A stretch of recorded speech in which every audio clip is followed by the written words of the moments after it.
नमस्ते दोस्तों। आज का उपविषय है संज्ञा और उसके भेद।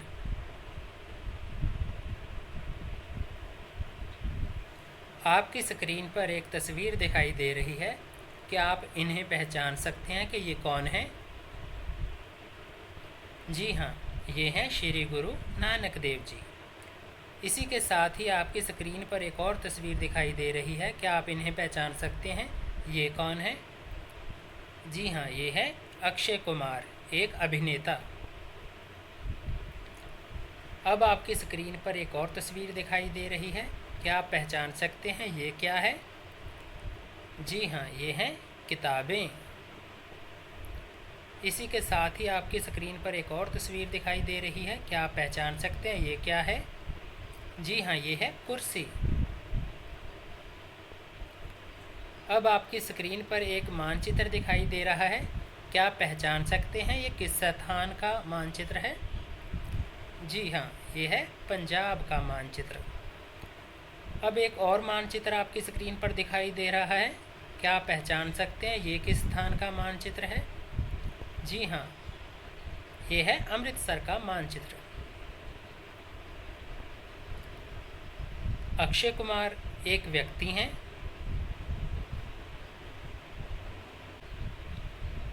कुर्सी एक वस्तु है और पंजाब एक स्थान है। तो दोस्तों, क्या आप बता सकते हो किसी व्यक्ति, वस्तु, स्थान के नाम को क्या बोलेंगे? जी हाँ, उसे बोलेंगे संज्ञा। अंग्रेजी में उसे बोलते हैं नाउन। तो चलिए इसकी परिभाषा करते हैं। किसी व्यक्ति, वस्तु, स्थान, उनके गुण भाव आदि के बारे में बताने वाले शब्द को क्या कहते हैं? संज्ञा कहते हैं। तो किसी भी व्यक्ति, वस्तु, स्थान आदि के बारे में बताने वाला शब्द क्या कहलाएगा?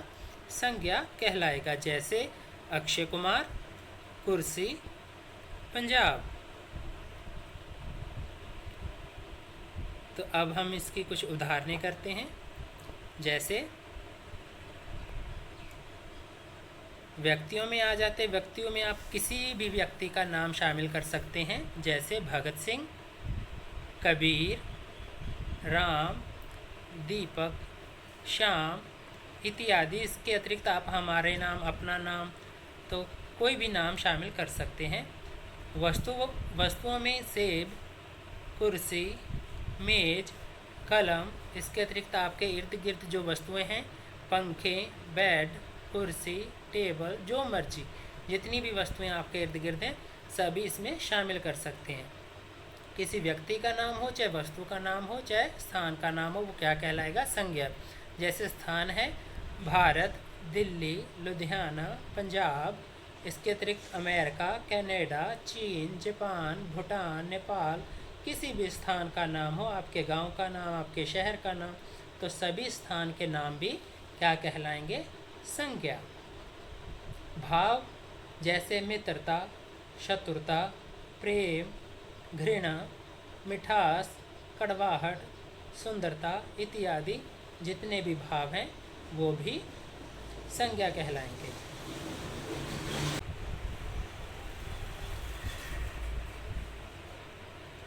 अब करेंगे हम संज्ञा के भेद।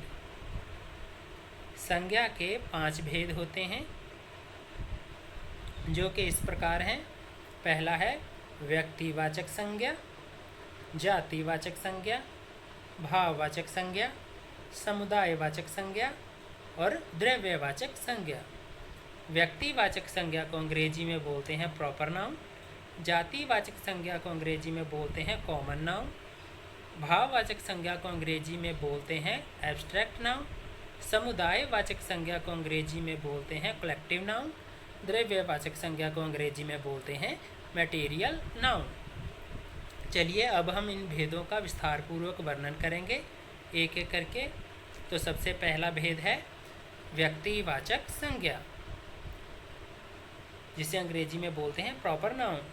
जो संज्ञा किसी विशेष व्यक्ति, विशेष वस्तु या विशेष स्थान का बोध कराती है उसे व्यक्तिवाचक संज्ञा कहते हैं। जैसे महात्मा गांधी हमारे राष्ट्रीय पिता हैं, तो महात्मा गांधी हो गए वो विशेष हैं, विशेष व्यक्ति होने के कारण ये विशेष व्यक्तिवाचक संज्ञा में शामिल होंगे। रानी लक्ष्मीबाई वीरांगना थी, तो वीरांगना शब्द होता है बेटा जो युद्ध के मैदान में वीर पुरुष लड़ते हैं तो उन्हें वीर बोला जाता है, अगर युद्ध के मैदान में औरतें लड़ाई करेंगी तो उन्हें वीरांगना बोला जाता है। तो रानी लक्ष्मीबाई एक वीरांगना थी। झांसी की रानी का नाम था लक्ष्मीबाई।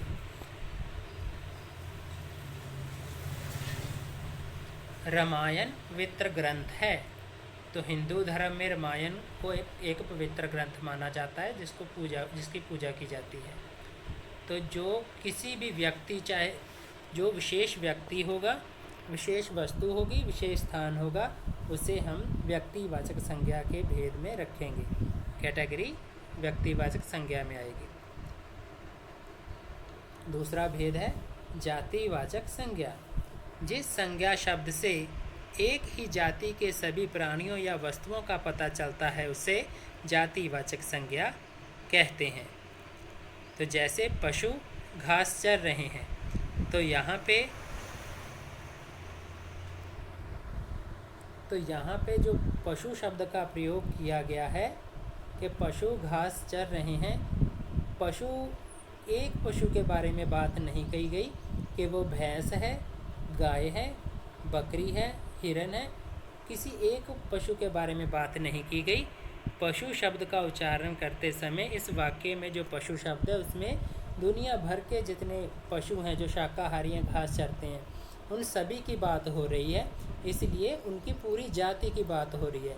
इसीलिए जो जातिवाचक संज्ञा है, जिस संज्ञा शब्द में एक ही जाति के सभी प्राणियों या वस्तुओं का पता चलता है तो वो जातिवाचक संज्ञा कहलाएगा। इसी प्रकार अध्यापक पढ़ा रहे हैं, जो अध्यापक हैं वो किस विषय के अध्यापक हैं, उनका नाम क्या है, ये जानकारी हमें नहीं मिलती वाक्य में। जब अध्यापक शब्द का उच्चारण किया गया है तो दुनिया भर के जितने अध्यापक हैं उनकी जो अध्यापकों की जाति है वो सभी की सभी इसमें शामिल होगी, उनके बारे में हमें पता चल रहा है। इसी प्रकार लड़की पुस्तक पढ़ रही है। अब जो लड़की है वो कौन है, उसका क्या नाम है, उसकी क्या पहचान है, कुछ नहीं बताया गया, सिर्फ लड़की शब्द का प्रयोग किया गया है, लड़की शब्द का उच्चारण किया गया है। तो यहाँ पे दुनिया भर की जितनी लड़कियाँ हैं उनकी जो जाति है लड़कियों की, वो सारी की सारी की बात हो रही है इस शब्द में, तो इसलिए वो भी जातिवाचक संज्ञा कहलाएगी। तो जातिवाचक संज्ञा क्या है, जिस संज्ञा शब्द से एक ही जाति के सभी प्राणियों या वस्तुओं का पता चलता है उसे जातिवाचक संज्ञा कहते हैं।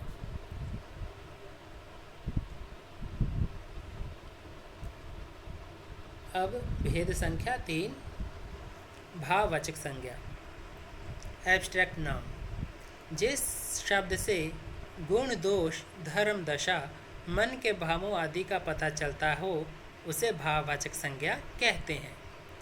साधारण शब्दों में हम कह सकते हैं जिस गुण या वस्तुओं को, ठीक है, हम देख नहीं सकते, छू नहीं सकते, मतलब स्पर्श नहीं कर सकते, सिर्फ महसूस कर सकते हैं।